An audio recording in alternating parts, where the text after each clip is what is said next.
The reason why arguments keep going and going and going and going is because people don't feel like they're being heard. They don't feel like they're being listened to. They're regurgitating or they're spitting out their feelings and their thoughts unorganized. And they don't know if they're being heard. Okay. And a lot of times when you're not being heard inside of an argument, it makes it worse. Some people are sitting there listening just so they can have a rebuttal. That's a problem too, because you're not supposed to be sitting there listening so you can find a rebuttal to hurt the person that you're talking to. A lot of times that's what arguments are. An argument is a person finding a rebuttal to try to make the other person that they're talking to feel worse. That's not what you're supposed to be trying to do inside of a relationship. You're supposed to be having solution-based conversations. They call me a god. They call me a god. They call me a god. They call me a god. Let's go.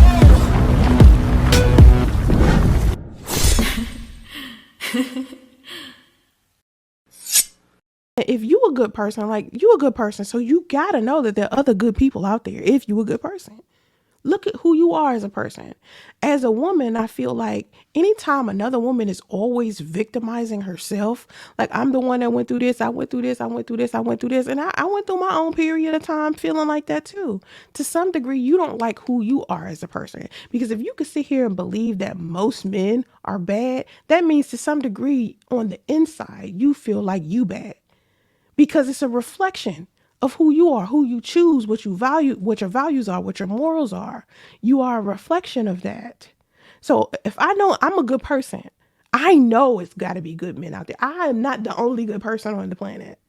Me and my homegirls aren't the only good people on the planet. It's plenty of us.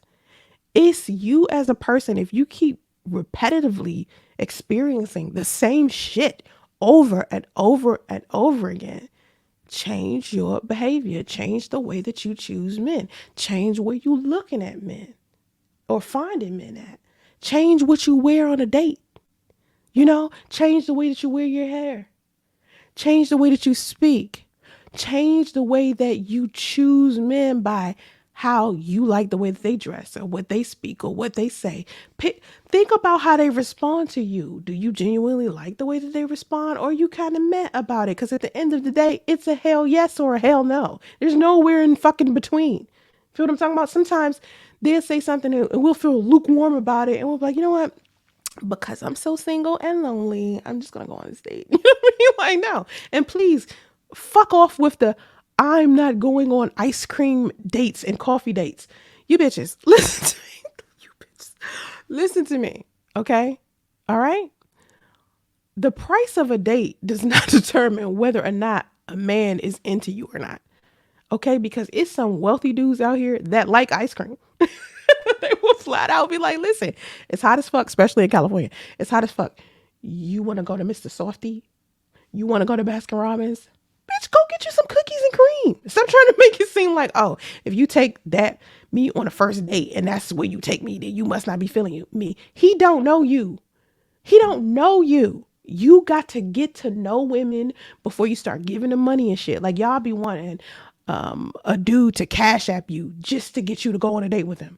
Cash app me so I get my hair and my nails done. What the fuck does this man look like? Cash apping you money so you can get your hair and nails done and end up going on a date with another nigga looking good with the money that he done spent on your hair and nails. Like, think about that. Like, men need to be spending money on a women, not just you, a chick that's going around dating every motherfucking body. You know what I'm talking about? Like, come on, y'all. It doesn't sound fair when you start thinking about it. And when you start factoring in what men want too, it doesn't make you a fucking pick me. A lot of y'all, not y'all, but toxic bitches, okay? Because all of y'all ain't toxic. A lot of toxic chicks think that anything a woman does to be compassionate or empathize for a man means that she's a pick me. Let's talk about what a pick me is. A pick me is a person that I've been, right? I was one. That's how I can tell you the difference, bitch. Like, I can tell you.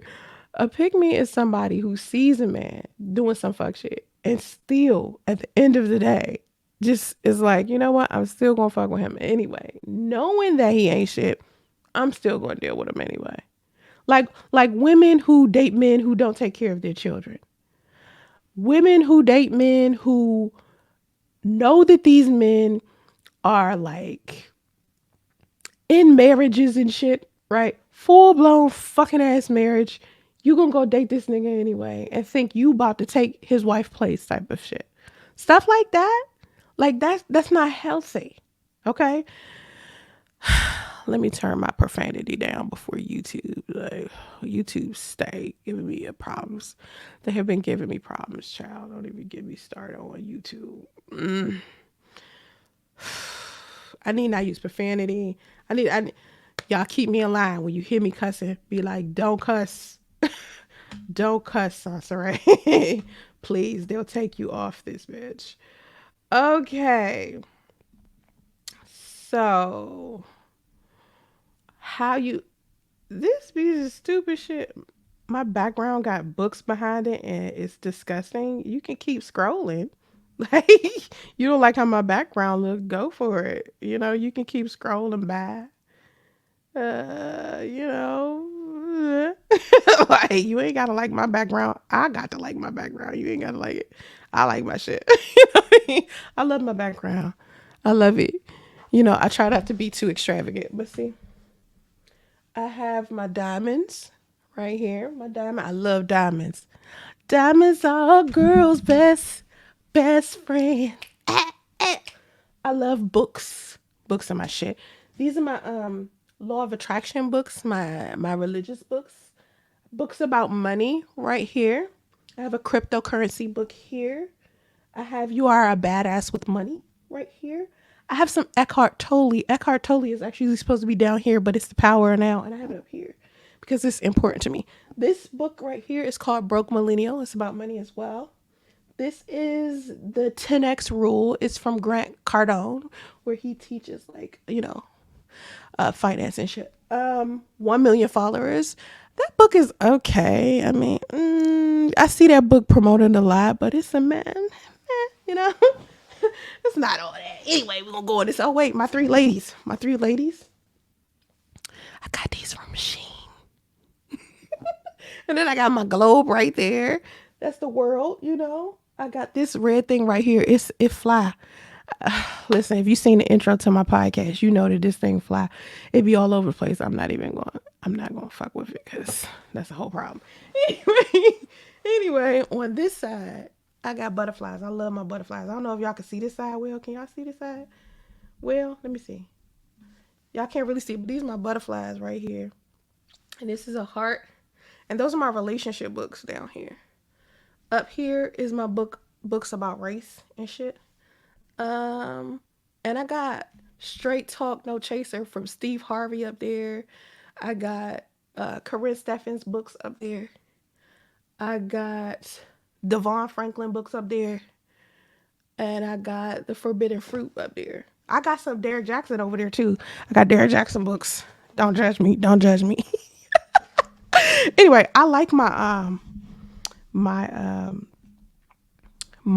background. Anyway, she says, excuse me, she says she delivered from her past. I guess I am actually delivered from my past. I wouldn't say it in that fucking way, but you know, because it's not like a Christian type of way. Facts. Pay attention. Most people tell you their intentions off the bat. They do. They show you. They either tell you or they show you in one way or the other. I'm not saying automatically assume something is wrong with someone, but they let you know where they stand. You just gotta read it. And a lot of y'all read it and be like, you know, and keep it pushing. I don't. I see that shit from the beginning and be like, I'm good. Okay, so Xavier is still a factor for those of you who Xavier is still a factor. But see, here's what happened with Xavier's work schedule is because he's wealthy. So he has like a lot of shit. Anyway, that's my private business. I'm not going to tell you. What is emotional intelligence is just you basically knowing how to interpret or perceive your own emotions and everybody else's emotions. Basically, you learn how to respond to certain things. Like when you see certain things, you have to ask yourself, after, even after you've responded to it, like when you see certain things, whether they're negative or positive, you have to ask yourself, was this response necessary? Was my emotional response to it necessary? A lot of times in the arguments that you have with people, right? When you're upset and you're in your feelings, a lot of times when you look back at it, you're like, oh my God, I should have said this or I should have said that. A lot of people think that in order to fix a problem, they got to cuss somebody out or beat them up. And that used to be the go-to for me. I used to be like, fuck that. I'm about to slap you upside the head. Like, that's about to be it. That's about to end. That's it. That's it. Nothing else. I don't want to hear shit else you got to say. If you can't sit down and listen to somebody and repeat to them back what they say, you're not intelligent emotionally. Because a lot of times people tell you what they think and feel. What you should do as a person is sit there, listen to what they say, and repeat it back to them. Make sure you do that. Do that. I mean, literally, just be like, okay, so what you're trying to say is, you know, like if they say, hey, you went to the movies to see The Little Mermaid. Well, I mean, when you know that's my favorite movie, why'd you do that? You should be like, okay, so you're upset because you feel like I went to see The Little Mermaid without you, and because it's your favorite movie, I kind of disregarded how you feel about it. That's how you sit there and you talk shit through with somebody. The reason why arguments keep going and going and going and going is because people don't feel like they're being heard. They don't feel like they're being listened to. They're regurgitating or they're spitting out their feelings and their thoughts unorganized. And they don't know if they're being heard. Okay. And a lot of times when you're not being heard inside of an argument, it makes it worse. Some people are sitting there listening just so they can have a rebuttal. That's a problem too, because you're not supposed to be sitting there listening so you can find a rebuttal to hurt the person that you're talking to. A lot of times that's what arguments are. An argument is a person finding a rebuttal to try to make the other person that they're talking to feel worse. That's not what you're supposed to be trying to do inside of a relationship. You're supposed to be having solution-based conversations. So the conversation should be basically you trying to make them feel better, and both of y'all need to be doing that to each other. If you get yourself in a relationship to where the person that you're with does not care about how you feel and they're saying things in order to make you feel worse, you don't need to be in a relationship with them. If you are inside of a relationship with somebody to where you always feel like you are the one coddling them and it's always something and you always have to have an argument about everything, or this person always feels some type of way about whatever, you don't need to be in a relationship with them either, because they need to have some a level of emotional intelligence and they don't. If you're consistently sitting there have to coddle them because they're crying all the time or everything is always a problem or blah blah blah, there's something going on with them inside of them that they need to fix that had nothing to do with you. And when you become emotionally intelligent, you pick up on that a lot faster.